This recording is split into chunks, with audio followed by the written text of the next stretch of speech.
आयत नंबर 17। कालू, तो अब वो भाई कहने लगे। अब अगर आयत में कालू को मेंशन किया जा रहा है कि भाइयों ने कहा, तो इसका मतलब है कि उनके कहने में कोई ऐसी बात है कि जिसको कुरान जो है वो हाईलाइट कर रहा है, क्योंकि कुरान में कोई लफ्ज़ भी जो है वो इजाफी नहीं है, हर हर्फ तक का भी कोई ना कोई माना होता है।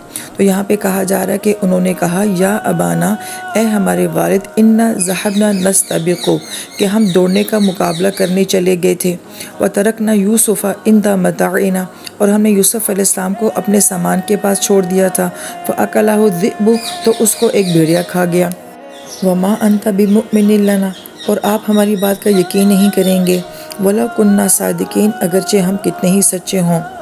तो यहाँ पे आप समझ आती है कि कालू क्यों बयान किया गया है, कि वो किस तरीके से अपने वालिद को जो ख़बर दे रहे हैं। ये कोई आम बात तो नहीं है एक बाप को उसकी औलाद की मौत की ख़बर देना। तो गोया कि इस ख़बर को सुनाते हुए वो कैसे एक झूठा मंज़र है, और वो मंज़र सुना भी किसको रहे हैं, अपने सगे वालिद को सुना रहे हैं। और उस पर मज़ीद जो हमें एक नफ्सियाती हरबा यहाँ पे समझ आता है कि इससे पहले कि याकूब अलैहिस्सलाम इनसे पूछें ये कैसे हुआ, किस तरह से हुआ, तुमने क्या कहा था, उससे पहले ही सामने वाले को कह देना कि आप तो हमारी बात का यकीन ही नहीं करेंगे। तो गोया कि अगले के सवाल को भी जो है वो दबा दिया जाता है इस तरह से।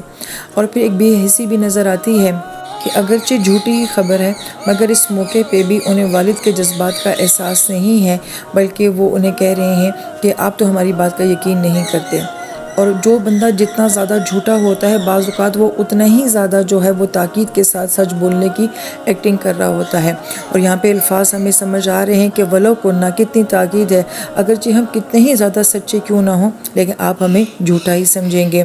तो गोया कि गलती करने के बाद रोना, और गलत करने के बाद फिर सच बोलने की एक्टिंग करना, ये सब चीज़ें जो हमें यहाँ कालू से समझ आती हैं।